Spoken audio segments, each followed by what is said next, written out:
So good evening. Chanting this evening will begin with the evening chanting in English on page 19 up to the preliminary homage, then followed by the Buddha's words on loving kindness on page 37.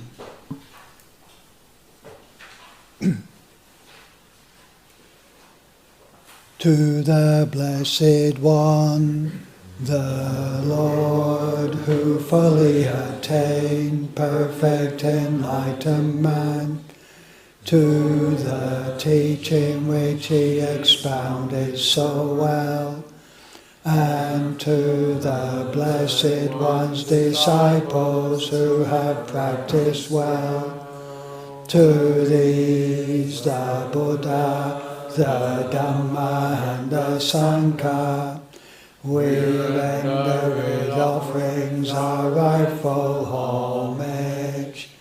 It is well for us that the Blessed One, having attained liberation, still had compassion for later generations.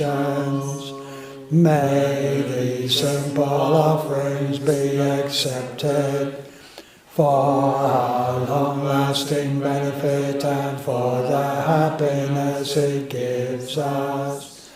The Lord, the perfectly enlightened and Blessed One, I render homage to the Buddha, the Blessed One. The teaching so completely explained by him, I bow to the Dhamma.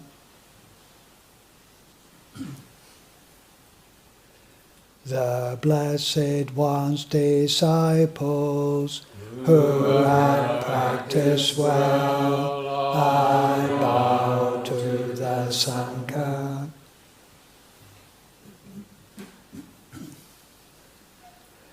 Now let us pay preliminary homage to the Buddha, homage to the Blessed, Noble and perfectly enlightened One, homage to the Blessed, Noble and perfectly enlightened One, homage to the Blessed, Noble and perfectly enlightened One.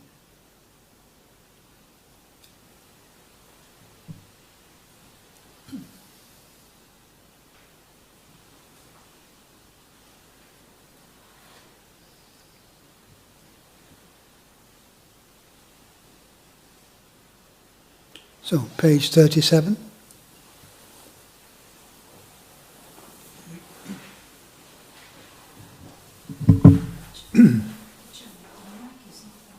Yeah, so this one's on.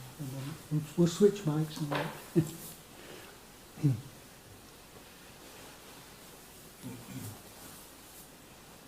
Now let us chant the Buddha's words on loving kindness. This is what should be done by one who is skilled in goodness and who knows the path of peace.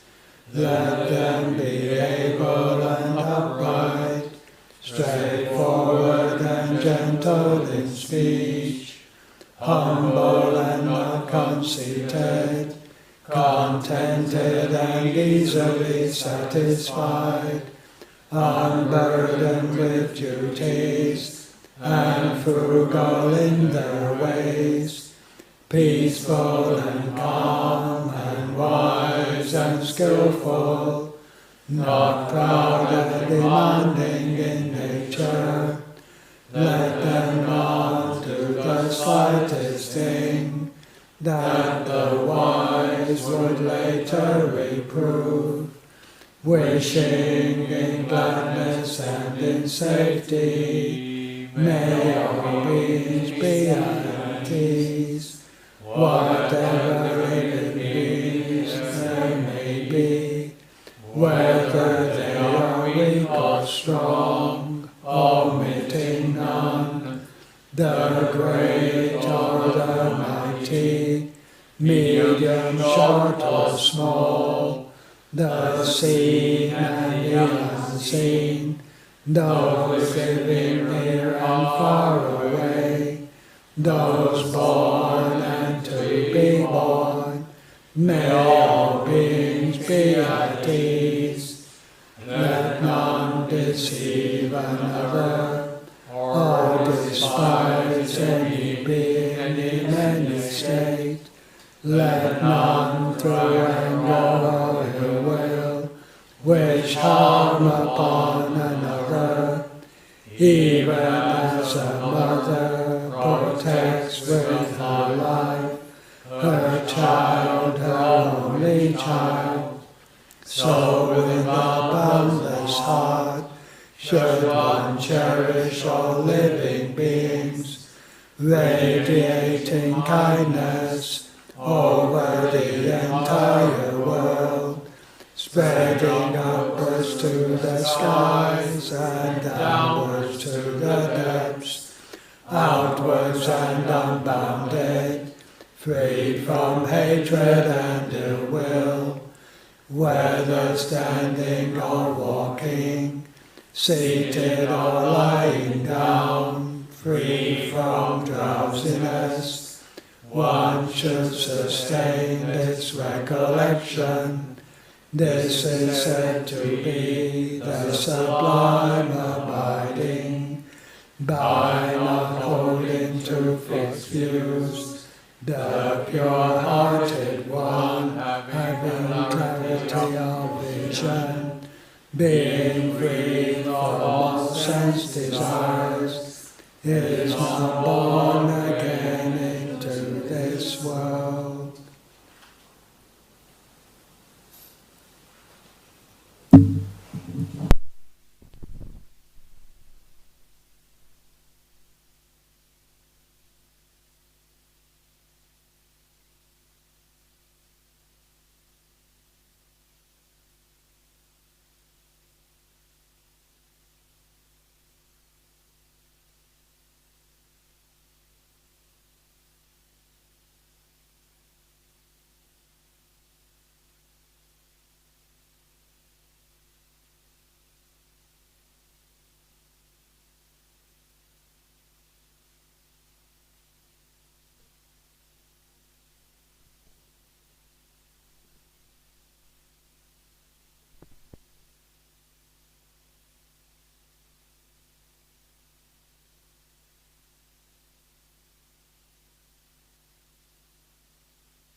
The fundamental topic in cultivation is how the heart, how the sensitivity and receptivity is properly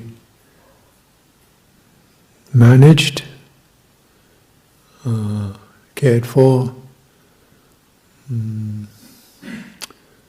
cleaned, so we're not reacting and getting obsessed. fixated on anything. It's to free this chitta, this heart, this fundamental aspect that human beings are endowed with, that which gives us integrity. We sense things, we're receptive, we have a sense of harmony, desire for that balance and harmony with others and harmony with ourselves. Something in us is always seeking where's the balance, where's the place where there's least stress, pressure, and when things settle and get more comfortable.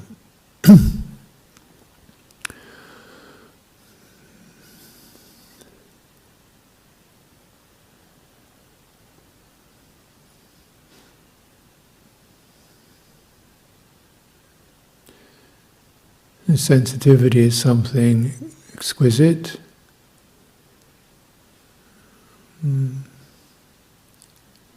It's a very refined sensitivity, caring, receptive, gentle. We can also get a sense as we become more settled just how much we need to do, what's needed, what's helpful, how to moderate our actions. We need to be able to moderate our outgoing energies so that they're not faltering or stumbling or crashing around. It's sensitive to the effect we have on others, effect we have on ourselves. Without this, there's bound to be stress, suffering, ignorance, all get bound up, does us no good, we get confused, we don't live in harmony, we have to hold on to things, control things and defend ourselves. And of course we create discord around us.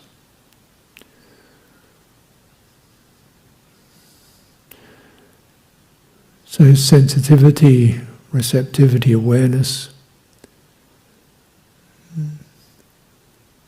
Most important thing is to be aware of one's heart energies, our drives and directives, our emotions and passions and resistances and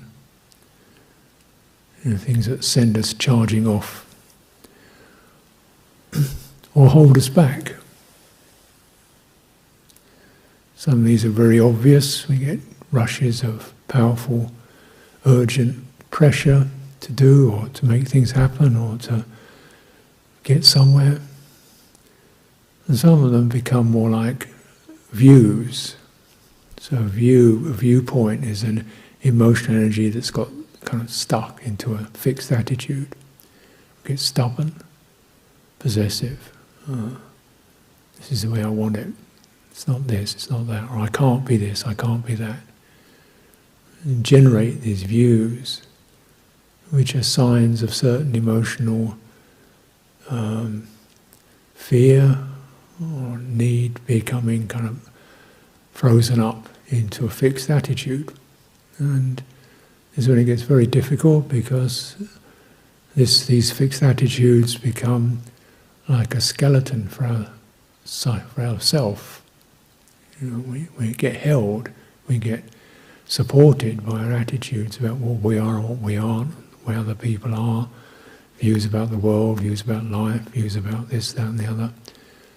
And we kind of get formed into this web of views without recognizing none of this is really reasonable at all. It's all just based upon assumptions and desires and fears. There's an unpacking of all this. Something much more fluid, less clearly defined, but more sensitive.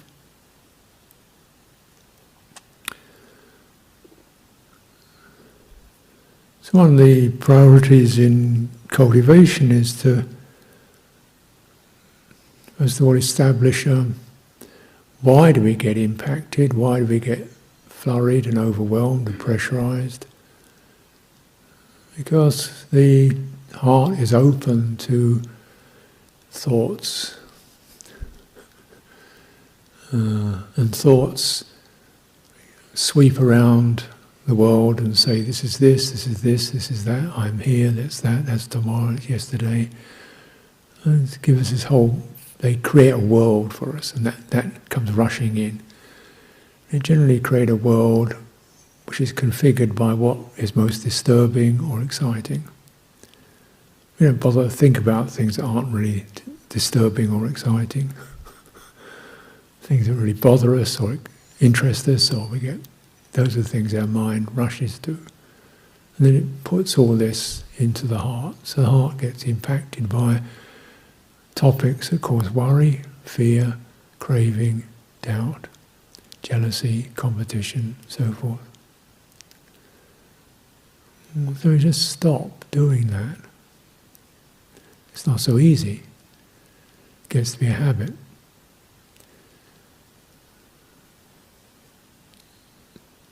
So establish mindfulness.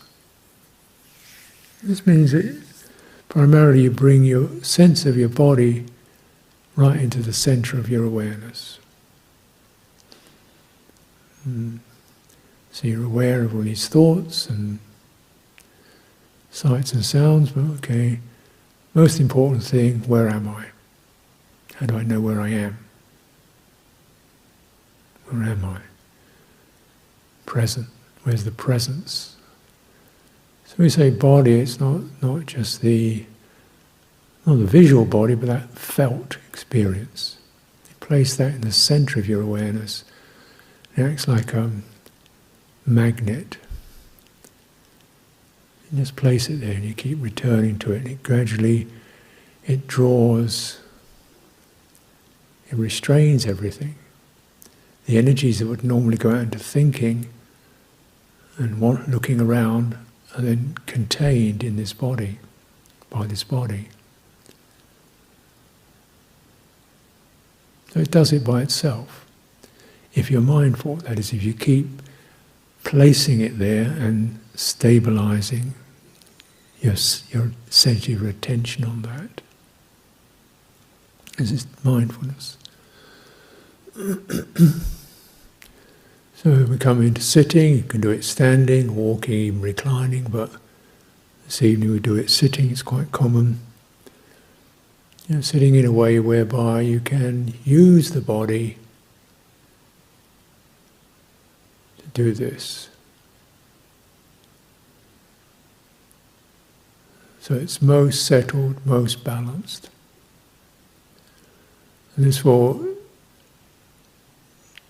requires to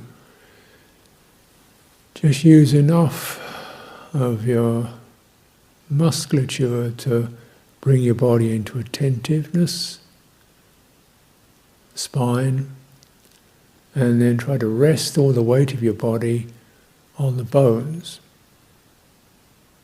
not on the muscles, on the soft flesh. So this means essentially you've got the pelvis resting on the ground, the legs resting on the ground, and then you've got the spine and the skull. And you can so angle your body so that the weight of the body is coming down your spine into the ground. So you're not leaning forward, your chest isn't sunk, you're not resting on your belly. You can relax your arms, fingers, head, and particularly the face, which carries a lot of energy in it.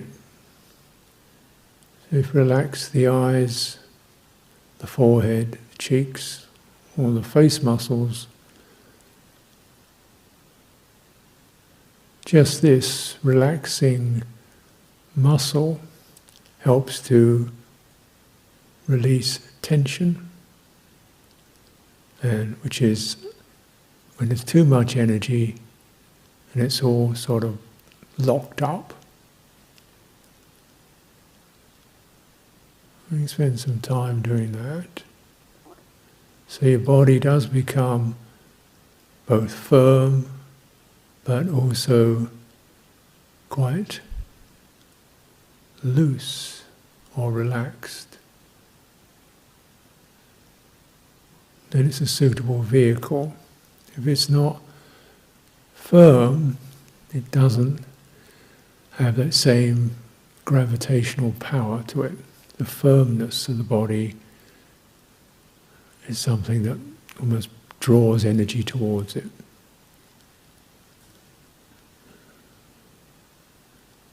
And the softness of the body releases unnecessary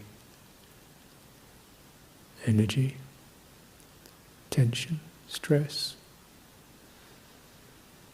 Then it becomes a suitable vehicle to support steady, moderate the heart.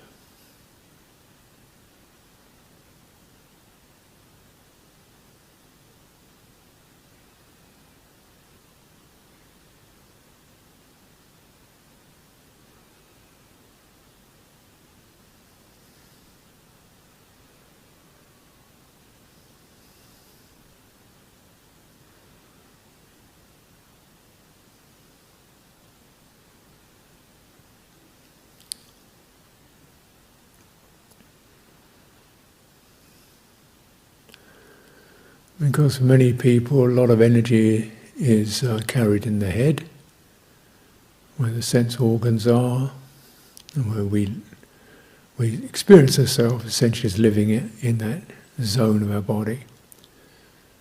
And it tends to almost feel like a separate area of the body. So relaxing in the face and focusing on the whole head as it's positioned on the neck bones, relaxing the neck muscles. So the head just being part of the body, not separate from it. And by the correct position, by relaxing the neck muscles and the face muscles and the head, experience the head just as a feature like an arm or a leg or a hand. It's just another piece. There's nobody living up there.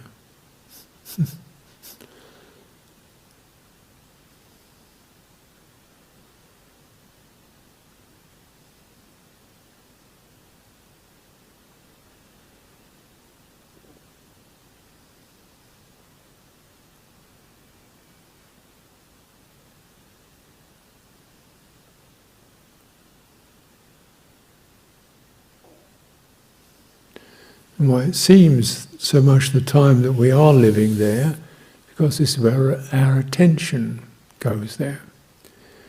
Where your attention goes, your energy goes. Where your energy goes, your citta goes. It's so you get a sense of, I am up here, I'm in this. But if your attention spreads over the entire body, your energy spreads over the entire body, and your sense of receptive awareness spreads over the entire body. This is, this is meditation.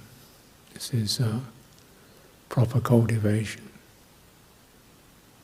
And the citta, the heart, is not compressed. It's spread out,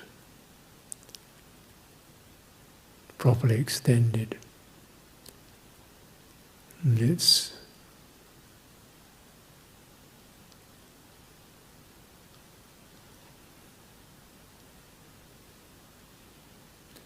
receiving the effects of a stable body that is not rigid or compressed.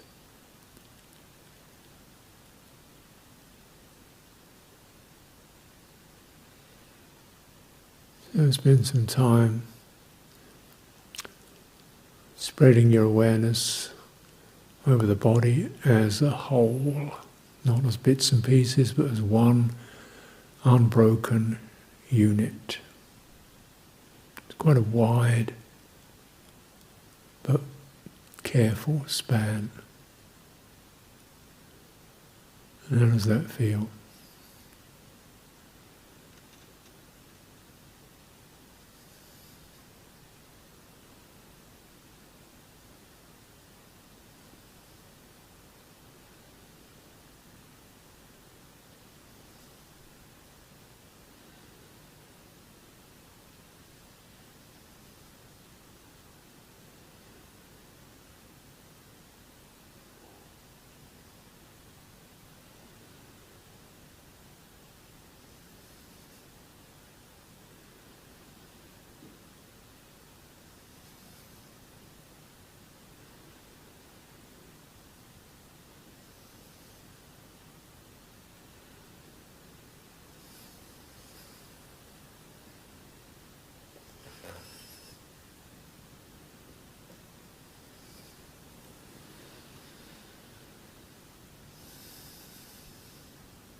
Some ways, though, as an idea, it's very simple, surprisingly challenging, because the habit that is established is about grasping onto a particular point. Could be a thought, memory, idea in your song, bits of information, concerns, something definite one can kind of get hold of and ride with, get stimulated by or concerned about, something that's worrying us or bothering us.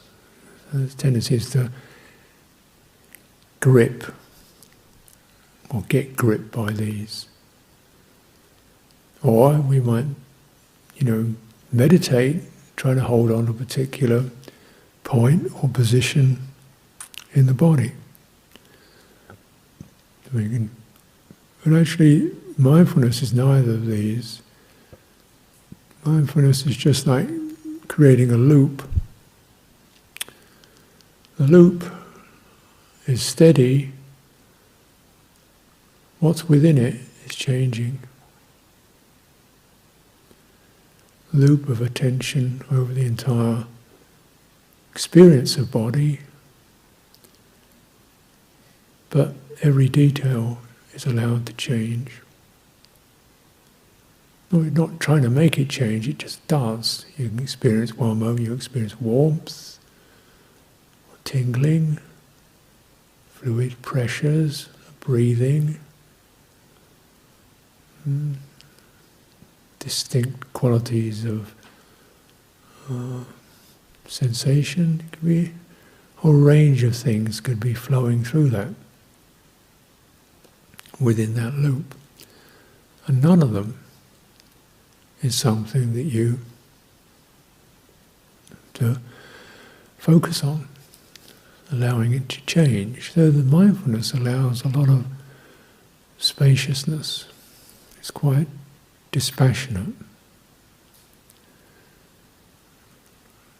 And although, because we're not trying to study the body like an anatomical exercise, we're using the sense of the body as a place for mindfulness. So the whole tenor and the attitude is one of steadiness, non-grasping, flexibility. And this has an effect on the citta. Doesn't feel pressurized to hold something or deny something or get anywhere. Just all this, its own processes can also be allowed to unfold.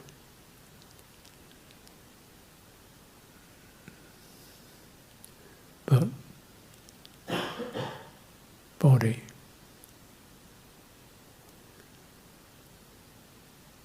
just to get familiar with what that is. And it's not a visual appearance, it's not a sensation, it's a range of phenomena: warmth, vitality, pressure, fluidities.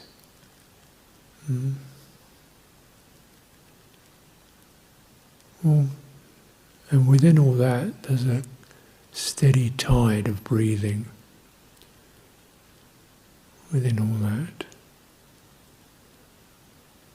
as if everything is like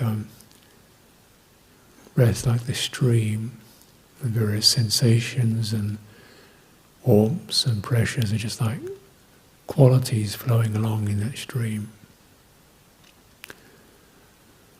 The stream has a very comforting sense to it because it's always there.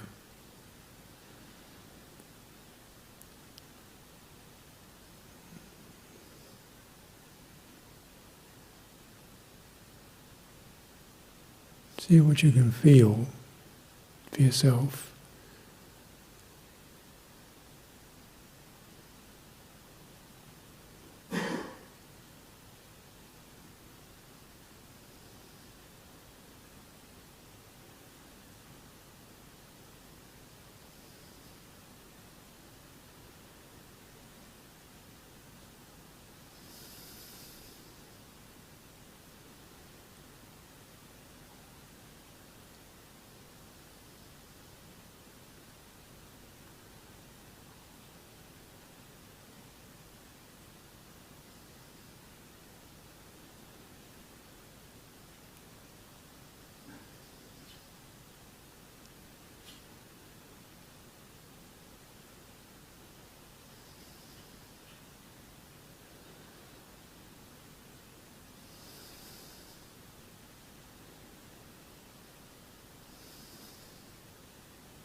This is a wide focus, so again,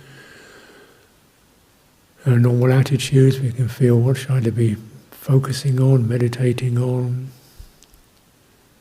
And feel that attitude, that viewpoint, frustration or trying to get a hold of something. Maybe you don't need that. What would it be like if you could just receive the feeling of being a body, with all its different shifts and movements? And instead of going into any one of them, the whole lot, all of it, as nature, like a stream,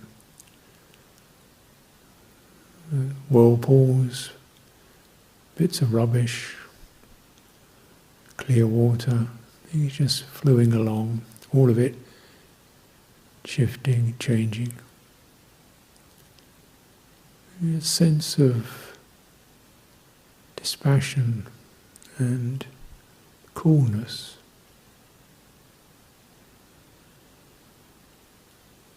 So even if something grabs your attention, a difficult physical feeling, try to widen your attention over from that point to see it as part of the whole picture. Don't get obsessed with a particular detail. Just allow energy to move through, release tension, pressure, cooling effect.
When you review all this and see what's the most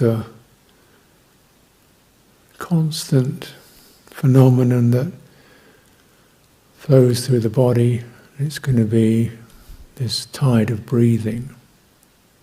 Doesn't mean a breath, it means breathing, which is to do with the muscles, the energies, the airflow, the whole thing. All combines to create a particular distinctive pattern. In breath that comes in, things tend to firm up.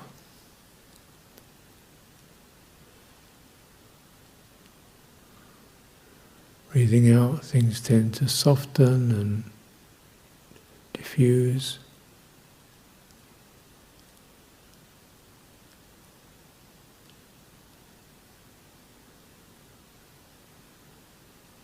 If you listen into that, you'll also notice these points when it changes from in-breath to out-breath, like a kind of a pause, which is very open.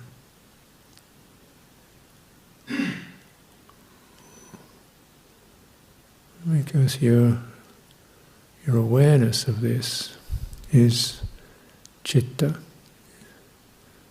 It picks up that effect. The primary means of moderating the energies of the citta is just to be with the complete, unrestricted flow. It's always there, somewhere.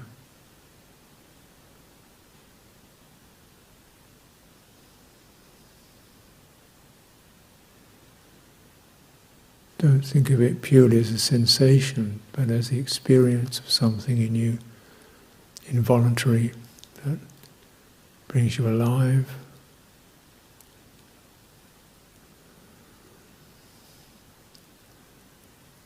Associated with something that arouses and then relaxes, steady tide. It's this fluidity that begins to massage the citta, the heart, from its obsessiveness or its stiffness or its distractedness.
And just as the body experiences various agitations, flurries and fixations, it gets uncomfortable, similarly citta does the same.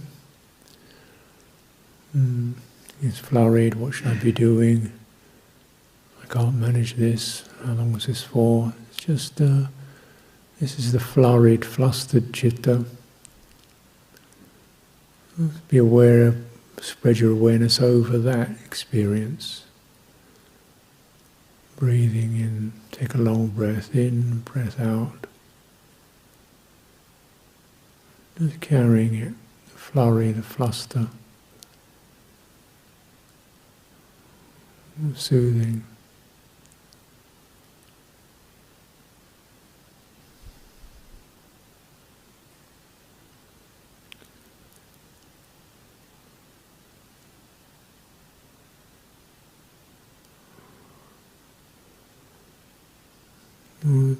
Citta feeling it's carrying pressure, overwhelmed, carrying weight, struggling. That sense coming into your body, relax down your back, your head.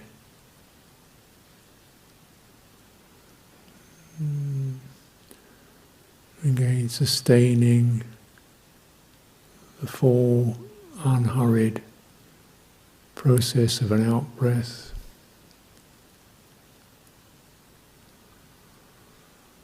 Feeding the body and letting this pressurized citta feel supported, release its concerns right now.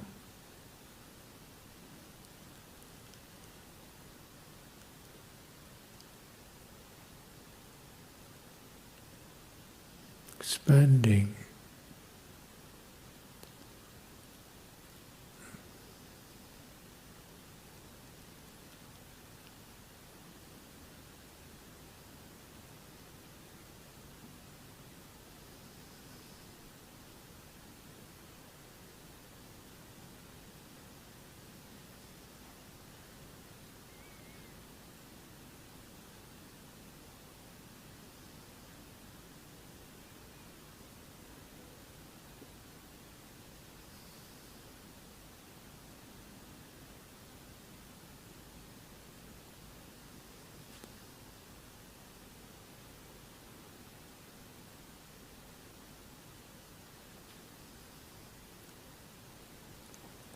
Feeling doesn't have enough.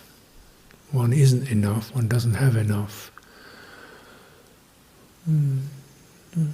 Just notice any part of your body that you're not noticing, like your chest or your throat. Really keep expanding your awareness of the body. Helps the energies to stop getting deflated or contracted. The heart then opens. So we use the body to relieve the mind, the citta, of these pressures and constrictions.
As we come out of the session, returning to the sensory world of sight,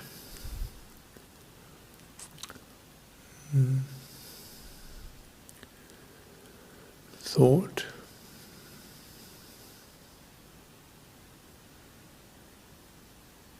sense of space and territory and people and things, and the stimulation that occurs. So just letting things arise softly, maintaining that embodiment right in the center of all this other phenomenal experience.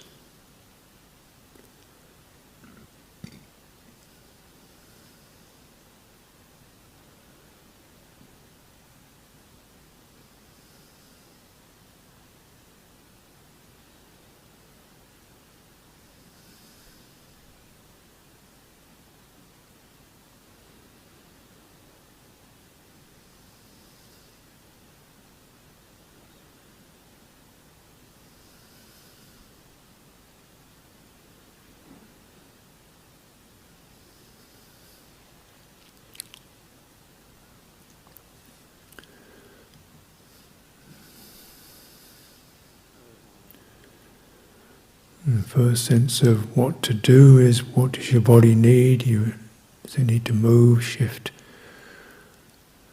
change your position, feel more fluid, flexible? So we're coming into autonomy, which is movement.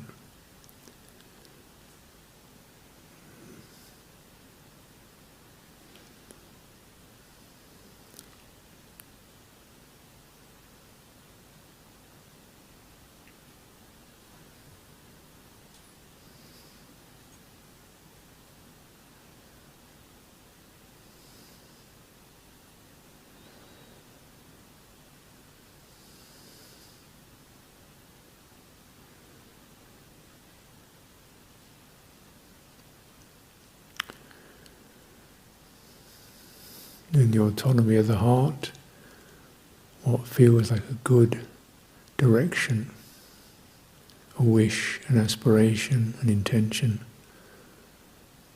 what feels like the right thing to bring to mind.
Your blessings and aspirations.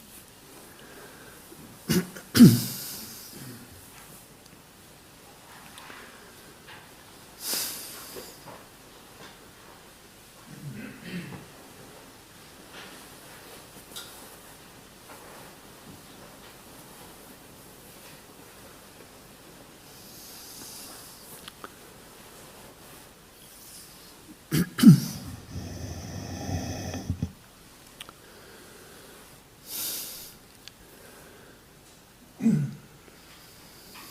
let's chant the verses of sharing and aspiration. Through the goodness that arises from my practice, may my spiritual teachers and guides, virtue, my mother, my father, and my relatives, the sun and the moon, and all virtuous leaders of the world, may the highest gods and evil forces, celestial beings, guardian spirits of the earth, and the Lord of death, may those who are friendly, indifferent, or hostile, may all beings receive the blessings of my life. May they soon attain the threefold bliss, realize the deathless. Through the goodness that arises from my practice, through this act of sharing, may all craving and attachments quickly cease, and all harmful states of mind, until I realize Nibbana in every kind of birth. May I have an upright mind, with mindfulness and wisdom, austerity and vigor. May the forces of delusion not take hold or weaken my resolve. Excellent refuge, unsurpassed is the protection of the Dhamma. The solitary Buddha is my noble guide. The Sangha is my supreme support. Through the supreme power of all these, may darkness and delusion be dispelled.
Enlightened and blessed one, I render homage to the Buddha, the blessed one. The teaching so completely explained by him, I bow to the Dhamma. The Blessed One's disciples who have practiced well,